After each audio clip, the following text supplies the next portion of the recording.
कोई उन्हें क्रूर तानाशाह कहता है, तो कोई पक्के इरादों वाला देशभक्त नेता। यूक्रेन पर रूस के हमले और फिर दोनों देशों के बीच युद्ध छिड़ने के बाद ये नाम लगातार चर्चा में है, व्लादिमीर पुतिन।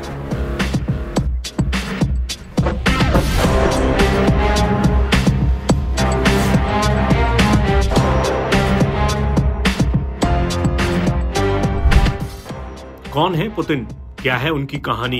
क्या वो बचपन से ही ऐसे थे कि एक बार कुछ ठान लिया तो आसानी से पीछे नहीं हटना, किसी से भी लड़ जाना, दुश्मन से खतरा महसूस हो तो पहले ही वार कर देना? चलिए आपको सब कुछ बताते हैं। व्लादिमीर पुतिन का जन्म 7 अक्टूबर 1952 को लेनिनग्राद में हुआ था। दूसरे विश्व युद्ध के दौरान इस जगह को जर्मन सेना और उसकी सहयोगी फोर्सेज ने 872 दिन तक सीज करके रखा था। अब इस शहर को सेंट पीटर्सबर्ग के नाम से जाना जाता है। पुतिन के बचपन की बात करें तो वो स्कूल में एक जिद्दी और जुझारू लड़के थे। एक रिपोर्ट में उनके दोस्त के हवाले से बताया गया है कि पुतिन किसी से भी लड़ सकते थे क्योंकि उन्हें कोई डर नहीं था। फिर भी सड़क के गिरोहों से घिरे शहर में एक मामूली लेकिन बेपरवाह युवा लड़के को कुछ करने की चाह थी। इसी चाह में उन्होंने रूसी मार्शल आर्ट सैम्बो और जूडो को भी सीखा। पुतिन की आधिकारिक बायोग्राफी में उनके हवाले से बताया गया है, मैं एक साधारण परिवार से आता हूँ और इसी तरह मैं लंबे समय तक जिया। मैं एक औसत सामान्य व्यक्ति के रूप में रहता था और मैंने हमेशा उस संबंध को बनाए रखा है। पुतिन की मां मारिया शेलोमोवा को उनका जूडो का फैसला मंजूर नहीं था। पुतिन ने बताया है, हर बार जब मैं अभ्यास सत्र में जाता था तो वो बड़बड़ाती थीं। वो फिर से अपनी फाइट के लिए रवाना हो गया है। हालांकि पुतिन के कोच के घर आने के बाद चीजें बदल गईं। उन्होंने उनके माता पिता को पुतिन की काबिलियत के बारे में बताया और फिर इस मामले में परिवार का नजरिया ही बदल गया। पुतिन की जीवनी में बताया गया है कि पुतिन के पिता ने युद्ध में हिस्सा लिया था। 1950 के दशक में उन्होंने एक सुरक्षा गार्ड के रूप में और फिर बाद में कैरियज वर्क्स में एक फोरमैन के रूप में काम किया था। बात पुतिन की शुरुआती पढ़ाई की करें तो उन दिनों के बारे में पुतिन का कहना है, मैं अपनी पहली क्लास के लिए हमेशा देर से आ पाता था, इसलिए सर्दियों में भी मेरे पास ठीक से कपड़े पहनने का समय नहीं होता था। पुतिन की जीवनी में उनकी टीचर वेरा गुरेविच के हवाले से बताया गया है, 5वीं क्लास तक उन्होंने अपने बारे में कुछ तय नहीं किया था, लेकिन मैं उनकी क्षमता और ऊर्जा को महसूस कर सकती थी। मैंने देखा था कि उन्हें भाषा में बहुत रुचि थी। उनके पास बहुत अच्छी याददाश्त और तेज दिमाग था। धीरे धीरे पुतिन इरादे के और पक्के और अनुशासित होते गए। पुतिन ने बचपन में ही ठान लिया था कि उन्हें सुरक्षा और खुफिया एजेंसी KGB का एजेंट बनना है। कहा जाता है कि पुतिन को उसकी प्रेरणा एक सोवियत स्पाई फिल्म से मिली थी।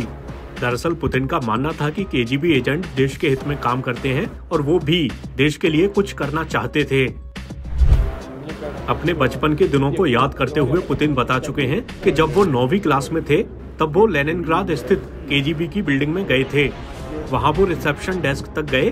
उन्हें बताया गया कि KGB एक वॉलंटियर ऑर्गेनाइजेशन नहीं है, लेकिन अगर वो इसके लिए आगे बढ़ते हैं, जैसे कि कानून की डिग्री हासिल करते हैं, तो शायद KGB उनकी तलाश कर सकती है। कहा जाता है कि इसके बाद पुतिन जब लेनिनग्राद स्टेट यूनिवर्सिटी में अपनी कानूनी पढ़ाई पूरी कर रहे थे, तब उनसे KGB के लिए एक पेशेवर भर्तीकर्ता की ओर से संपर्क किया गया। यहाँ से पुतिन के 16 साल लंबे खास करियर की नींव पड़ी। साल 1975 में पुतिन KGB में शामिल हो गए। अब पुतिन के जीवन की एक और बड़ी कड़ी की बात कर लेते हैं, उनकी शादी। पुतिन एक कॉमन फ्रेंड के जरिए ल्यूडमिला नाम की महिला से मिले थे।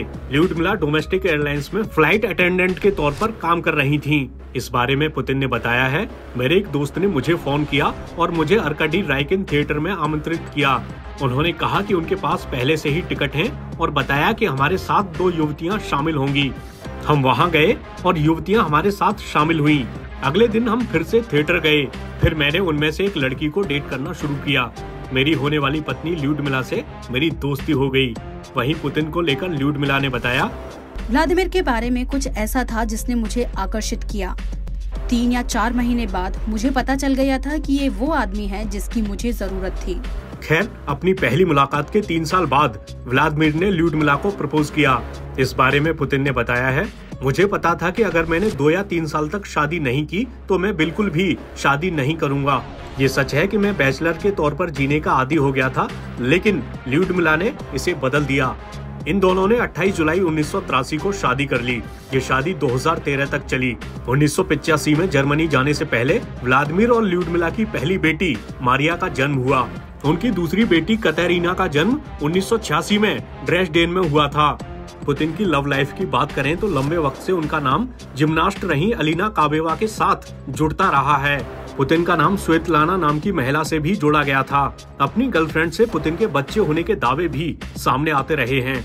इन मामलों में कभी सब कुछ खुलकर सामने नहीं आया। ज्यादातर बातें अटकलों के आधार पर ही कही जाती रही हैं। अब फिर से पुतिन के करियर पर लौट आते हैं। पुतिन ने जर्मन सीखी थी और इसकी वजह से उन्हें 1985 में ड्रेसडेन में केजीबी के संपर्क कार्यालय में नियुक्ति मिली। वहां वो एक आरामदायक प्रवासी जीवन में बस गए, लेकिन नवंबर 1989 में चौंकाने वाली गति के साथ पूर्वी जर्मन शासन का पतन शुरू हो गया। इस दौरान एक ऐसी घटना घटी जो पुतिन के दिल में घर कर गई। दरअसल 5 दिसंबर को भीड़ ने ड्रेसडेन केजीबी भवन को घेर लिया। जब पुतिन ने सुरक्षा का अनुरोध करने के लिए रेड आर्मी की पास की चौकी को फोन किया तो वहां से बेबसी से जवाब मिला, हम मॉस्को के आदेश के बिना कुछ नहीं कर सकते और मॉस्को चुप है। खैर, उस दिन पुतिन किसी तरह उस मुसीबत से बाहर निकले, लेकिन ये बात उन्हें याद रही। पुतिन ने संकल्प लिया कि वो सोवियत नेता मिखाइल गोर्बाचेव की गलती को नहीं दोहराएंगे कि आप विरोध होने पर तेजी और दृढ़ संकल्प के साथ प्रतिक्रिया न दो। 1990 में ड्रेसडेन से लेनिनग्राद लौटने के बाद पुतिन को लेनिनग्राद स्टेट यूनिवर्सिटी के रेक्टर के सहायक के रूप में नई नौकरी मिली। जल्द ही वे लेनिनग्राद सिटी काउंसिल चेयरपर्सन के सलाहकार भी बन गए।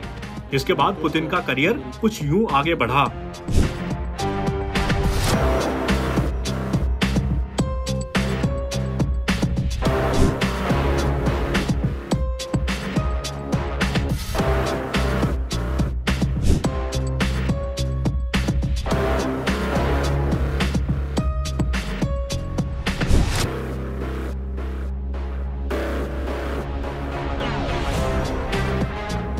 रूस के तत्कालीन राष्ट्रपति बोरिस येल्त्सिन ने उन्हें ऐसे समय में प्रधानमंत्री नियुक्त किया था जब दक्षिणी रूसी प्रांत दागिस्तान में चेचन मिलिटेंट्स हमला कर रहे थे। इस बारे में पुतिन ने कहा कि उन्होंने फिर से देशभक्ति कर्तव्य की पुकार महसूस की। पुतिन ने उसके बाद हुए युद्ध की कठोरता के लिए कोई खेद नहीं जताया और उन्होंने ये लड़ाई सभी सशस्त्र चेतन विद्रोहियों के बिखरने और खत्म होने तक जारी रखने की कसम खाई। पुतिन जो एक मास्टर जूडो रेसलर रहे हैं, जिनकी सार्वजनिक छवि एक सख्त नेता की है, उन्होंने कहा कि वो चेचन मिलिटेंट से बार बार जान से मारने की धमकियों से परेशान नहीं हुए। उन्होंने कहा, ऐसे हालात में केवल एक ही चीज प्रभावी हो सकती है, आक्रामक होना। आपको पहले वार करना चाहिए और इतनी जोर से वार करें कि आपका विरोधी अपने पैरों पर खड़ा ना हो सके। 2000 के नए साल के शुरू होने से कुछ समय पहले येल्त्सिन ने पुतिन को कार्यवाहक राष्ट्रपति बनने का प्रस्ताव दिया। इस बारे में पुतिन ने बताया, नए साल से 2 या 3 हफ्ते पहले येल्त्सिन ने मुझे अपने ऑफिस में बुलाया और कहा कि उन्होंने पद छोड़ने का फैसला किया है। इसका मतलब था कि मुझे कार्यवाहक राष्ट्रपति बनना था। मेरे अपने विचार थे, मेरे अपने तर्क थे, लेकिन साथ ही एक और तर्क था जिस पर मुझे विचार करना था। भाग्य मुझे सबसे ऊंचे स्तर पर देश के लिए काम करने का मौका दे रहा था और ना कहना मूर्खता होती। मैं इसके बजाय सूरजमुखी के बीज बेचने जा रहा होता या निजी कानूनी प्रैक्टिस में जा रहा होता। मैं उन सभी चीजों को बाद में कर सकता था और इसलिए मैंने फैसला किया कि ये पहले होगा और बाकी सब बाद में। 31 दिसंबर 1999 को पुतिन रूस के कार्यवाहक राष्ट्रपति बन गए। इसके बाद पुतिन 26 मार्च 2000 को रूस के राष्ट्रपति चुने गए। राष्ट्रपति बनने के बाद पुतिन ने अपने भाषण में कहा, हम चाहते हैं कि हमारा रूस एक स्वतंत्र, समृद्ध, मजबूत और सभ्य देश बने। एक ऐसा देश जिस पर उसके नागरिकों को गर्व हो और जिसका अंतर्राष्ट्रीय स्तर पर सम्मान हो। शायद गलतियों से बचना संभव नहीं होगा, लेकिन मैं वादा करता हूं कि मैं खुले तौर पर और ईमानदारी से काम करूंगा। पुतिन 14 मार्च 2004 को दूसरे कार्यकाल के लिए फिर से चुने गए। 8 मई 2008 को राष्ट्रपति के कार्यकारी आदेश से उन्हें प्रधानमंत्री नियुक्त किया गया। 4 मार्च 2012 को पुतिन एक बार फिर रूस के राष्ट्रपति बने। 2014 में पुतिन ने यूक्रेन के क्रीमिया को रूस में मिला लिया। इसे लेकर रूस ने आधिकारिक तौर पर दलील दी कि 16 मार्च 1914 को क्रीमिया के लोगों ने एक जनमत संग्रह में मतदान किया, जिसमें 96% लोगों ने रूस के साथ पुनर्मिलन का समर्थन किया। इसके बाद साल 2022 में पुतिन ने यूक्रेन पर हमला कर दिया। उन्होंने यूक्रेन पर रूस के हमले को सही ठहराते हुए आरोप लगाया कि नेटो रूस की सीमाओं पर खतरा पैदा कर रहा था। पुतिन ने कहा कि ऐसे में रूस के पास कोई दूसरा विकल्प नहीं था। युद्ध को जायज बताते हुए पुतिन ने दावा किया कि उनकी सेना यूक्रेन के क्षेत्रों में नागरिकों की रक्षा कर रही है। यहाँ उनका खास इशारा उन इलाकों की तरफ था जहाँ रूस समर्थित अलगाववाद का असर था। रूसी राष्ट्रपति ने कहा, हम लोगों के जीवन, अपने घर की रक्षा कर रहे हैं और पश्चिम वर्चस्व स्थापित करने की कोशिश कर रहा है। मौजूदा वक्त में यूक्रेन युद्ध पुतिन के लिए उनके जीवन की सबसे बड़ी परीक्षा साबित हो रहा है। कहा जाता है कि शायद उन्होंने नहीं सोचा होगा कि यूक्रेन इतने वक्त तक युद्ध लड़ पाएगा। पश्चिमी देशों के यूक्रेन को मिले खुले समर्थन से रूस के पसीने छूट रहे हैं। पश्चिमी देश रूस पर भारी संख्या में प्रतिबंध लगाकर उसकी इकोनॉमी की कमर तोड़ने की भी कोशिश में हैं।